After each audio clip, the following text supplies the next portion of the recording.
आज एपरी डेम्फलका आंब मो स्वामी आनी बोली देखिक मो आर वर्षर पखाड़ दिवस कथा मन पड़गला। यही वर्ष तो आम पखाड़ दिवस करना कहीं वर्ष पखाड़ दिवसटा आम शुक्रवार पड़ता आ शुक्रवार पड़ता जेहेतु आम तो पखाड़ हाथ हेबुनि आम सतोषी ओषा तो खटा पखाड़ आमको मना तो से आम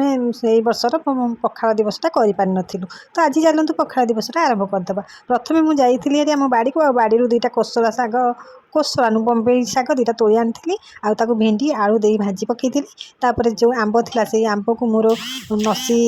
पकड़ापी किसी रखीदेली आउ कि आंब को काटिक कुटाकी बाटिकी मुझे चटनी बनईदेली आ पखाड़ को बाड़ी आणलु तीन जाक एकाठी पखाड़ बाड़ी आणलु खाई बोली जेहेतु आमर ए कम लगी तो मुझे पखाड़टा भल भाव में वीडियो बनई पारिनी तो पखाड़टा आमर जिते बाढ़ी आउ कौन कौन सब करूँ आमती भात डेम्फी छिड़ेकिना डेम्फी बाबू आम पकई देते आम भी निजे पकई आम खावाई आम निजे बाढ़ी सब वीडियो बनई देती तो आपको आज आमर ये पखाड़ दिवस केमती लगे आपने मत कमेंट करके निश्चय कहे आम ओडिया तो पखाड़टा है माने सबुठ महान आ पखाड़ को उली दिकोला है आउ शाग भजा टे आमर भात उड़ब तो आपको केमती लगे आपने पखाड़ को भल पाती ना ना आपने निश्चय मत कमेंट कहे आज ये पखाड़ भिडियोटा आपको जब भल लगी था लाइक कमेंट मो शेयर करी आपने मो चैनल नुआ अच्छा सब्सक्राइब करदे आ वीडियो आज